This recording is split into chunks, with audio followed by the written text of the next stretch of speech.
Здравейте, приятели! Днес се намираме на едно свещено място, където има едно от най-старите светилища, които са езически в България. То е открито наскоро. Ние до самото светилище не можахме да се доберем, защото има много сняг. Обаче отидохме близо до него, оставихме дарове на духовете и даже намерихме тук местенце, в което да проведем ритуала. И сега, днес ще проведем един много силен ритуал. Този ритуал ще бъде освобождаване от кармични отношения с близки хора. Кармичните отношения, това са когато в нашия живот имаме хора, с които имаме проблемни отношения, но не искаме да се разделим или не можем да се разделим с тях. Най-често най-тежките кармични отношения са с близки хора, с родители, с братя, сестри, с съпруг, с любим човек. Окаждаме това пространство и сега това ще чистим. Като когато правим ритуала и ви кажа, кажете своето име, примерно когато чистим отношенията с родителите, казват името своето и на своите родители, дори да не са живи, ги казваме, за да се разплитат кармичните възли, които вървят и по рода. И ще проведем така едно доста силно изчистване, което ще бъде и на родово ниво. Така че, когато кажа чистим отношенията с майката и бащата, казвате своето име, името на родителите си и на децата си също. На най-близките хора, на братята и сестрите си, ако имате такива. И така започваме. Призовавам силата на Один, силата на всички богове и богини в Асгард, всички богове, с които работя. Скандинавските, славянските, гръцките, египетските, келтските, както и всички други сили, божествени егрегори, с които работя, да влязат в моето пространство и пространството на всички, които ме слушат, моите близки, техните близки, моят род и техния род, и да ни изчистят, освободят от всевъзможен негатив, кармичен, магичен и от всевъзможни кармични възли, от всевъзможни сценарии. Чувате ли минава даже и Гарван? Това значи, че Один е с нас. Слава на Один. Не знам дали се чува на записа, обаче много ясно тук мина и се изграчи. Слава на Хугин и Мугин и Один.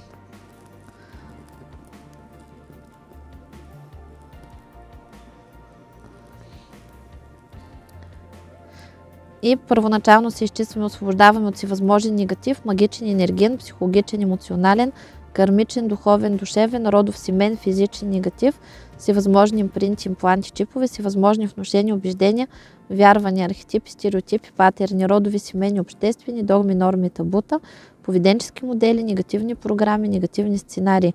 Се унищожават всички черномагични защити, подписи, печати, имена на черни магови практици, се примахва всичкото си възможно и съществуващо негативно кълдасловие, дасловидмасло, магически, енергетически негатив, всевъзможно вълшебство, всевъзможни порчи, проклятия, сглаз, завист, злост, слова, дела, мисли, всички си възможни и съществуващи негативни програми, подпрограми, структури, програми, всякакъв род и произход от всички си възможни източници.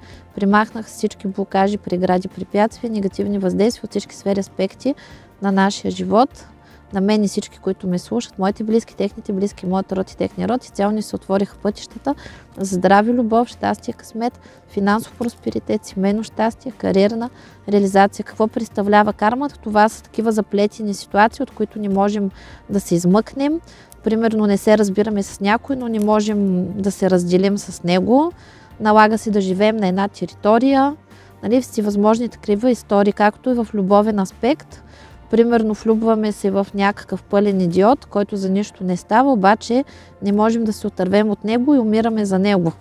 Когато се разплитат сложни и тежки кармични отношения в партньорството и в приятелствата, има две развръзки. Едната е, че се разделят хората, а другата е когато се оправят отношенията. Например, правих такъв ритуал на една моя приятелка. Тя тогава беше влюбена в един олигофрен, обаче нали, в истинския смисъл олигофрен. И този човек беше пълен алкохолик, бухем, потънал в борчови, за нищо не ставаше, тя прекрасна.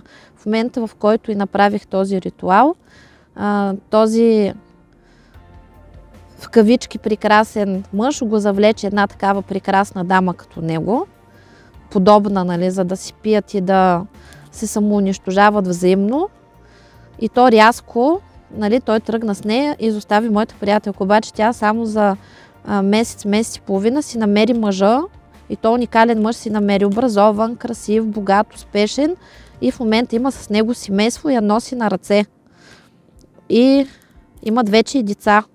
Така че когато някой си заминава от вашия живот, не се дръжте за него, не страдайте и се отворете за новото начало. Така че там, където връзката е просто кармична и трябва да се разделите с конкретния човек, защото той ви пречи да бъдете щастливи и да вървите по своя път, там ще има раздяла. А там, но ще срещнете правилния човек и ще бъдете щастливи. Също ще чистим и такива отношения между свекър, снаха, свикърва и прочее. Защото това всичко е карма. Когато ни се случват лоши неща, това е защото или нашите предци са извършили някакви нарушения, или ние в минали животи също имаме някакви такива нарушения. И сега чистим отношенията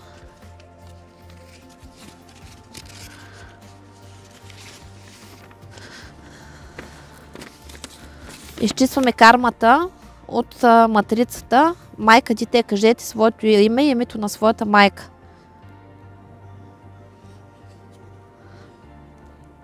И кажете имената на всичките свои близки. За да може да им се чистят и тяхните отношения, дори да не са живи. Нали, вашите родители, ако не са живи, нали, им кажете имената. И се унищожават. Първо причината за лоши отношения с майка-дете. И се унищожават всички кармични възли, всички негатив, който е породен от тези отношения. Сега унищожаваме, кажете своето името на своя баща. Примахва се първо причината за лоши отношения на, кажете своето име, името на своят баща, дори да не е жив, и избройте имената на своите близки. И изчистваме всичкия последствал негатив от тези кармични отношения. Нали, известно е, че когато не се разбирате с родителите си, тогава нямате успех в живота си. Така.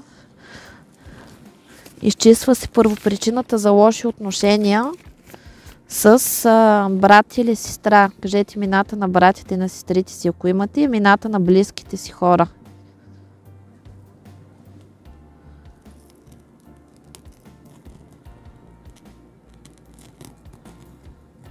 Нали, аз, например, казвам имената на бабите и на дядовците си и братите и сестрите на моите родители. Нали, тук.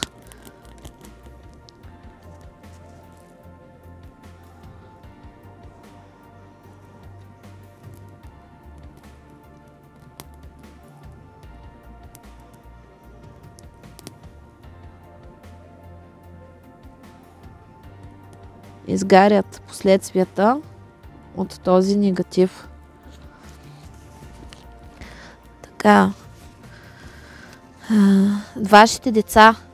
Първопричината за лоши отношения с вашите деца е да имате проблеми с тези деца.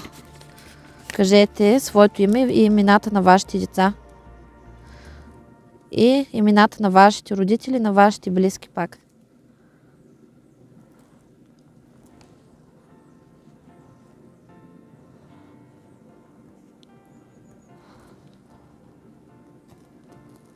Така. Изчистваме първопричината за лоши отношения с вашия съпруг. Ако имате такъв, ако нямате вашия любим, но дори да нямате съпруг, в пространството няма понятие време и вашия съпруг рано или късно ще го срещнете. Така че, нали, той съществува там. Примахваме първопричината за лоши семейни отношения, партньорски отношения с съпруга на, кажете своето име. И кажете имената на своите близки отново.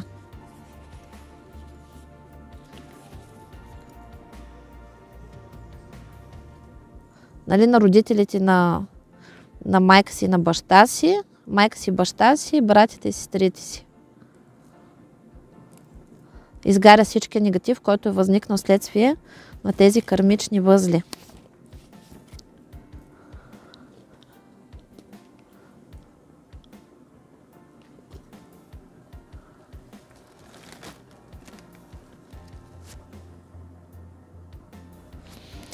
И сега ще чистим първопричината да нямате приятели и да ви предателстват различни хора.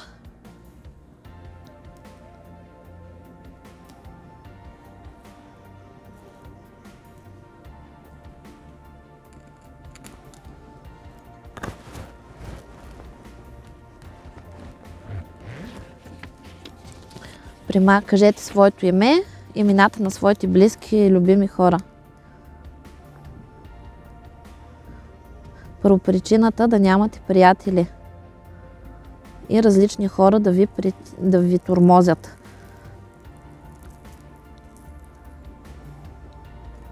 И да постъпват лошо с вас, нали, лошо отношение от обществото. Първопричината примахваме на лошо отношение в обществото. Кажете своето име и имената на своите близки хора.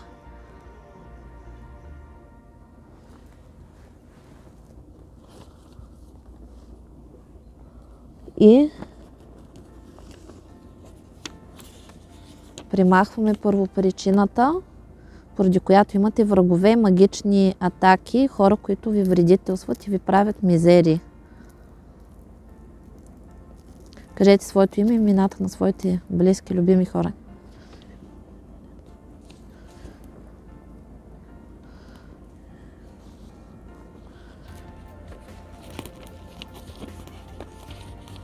Изчистваме всички негатив, който е възникнал от магични войни и магични вражди.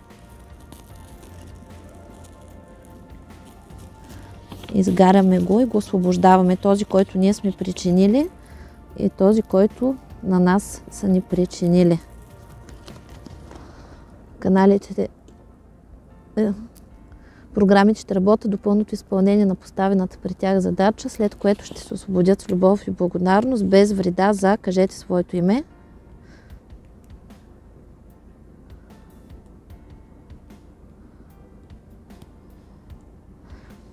И нашите близки, любими хора. Кажете с тяхните имена. Домашните любимци, без вреда за нашето имущество, благополучие, всички сфери, аспекти на нашия живот, всичкия негатив, който може да възникне по време на изчистването от карма, отива в земята за трансформиране на положителна енергия и служи като откуп на боговете за възраждането на нас, нашите родове, освобождаването от карма, от кармични договори и възли. Благодарим, благодарим, благодарим.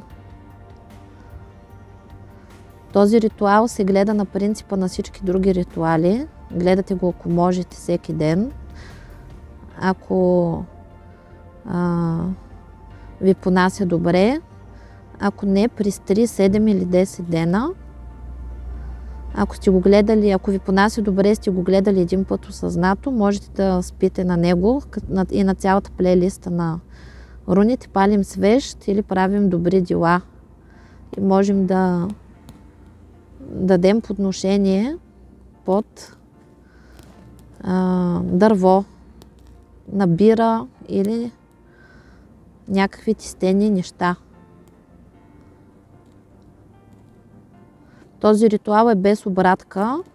Той носи просветление на човека, осъзнаване. Първоначално може да има някаква ескалация и да усетите някакви емоционални такива сътресения, като депресия, да сте по-емоционални, да плачете, да си спомняте различни истории от живота си, както да имате регресии, да виждате минали животи или да сънувате близки починали хора, които да ви разказват какво се е случило, или до вас ще достига информация за историята на вашия род, например, какви неща са правили вашите близки и ще имате осъзнаване кое откъде и защо е дошло. И осъзнато, нали, този ритуал помага на човек да израсне и да се освободи, да мисли по нов начин, да вдигне ниво и да погледне на света с нови очи и да се освободи от страданията, от мъките, от зависимостите. И сега ще пуснем още една програма, която изчисва, кажете своето име и имената на своите близки, любими хора.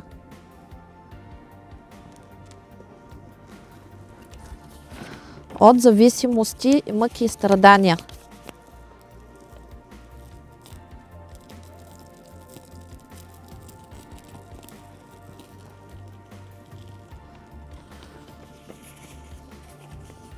И се унищожават всички негативни програми, възникнали от тези зависимости, прекъсват всякакви канали, жгути, присоски, привязки, емоционални, сексуални и кармични се унищожават. Кажете своето име и имената на своите близки, любими хора.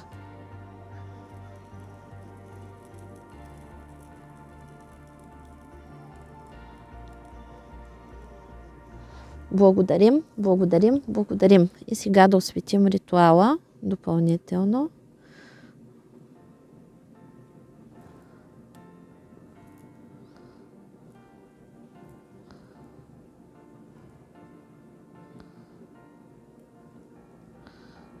Слава на боговете! Благодарим, благодарим, благодарим.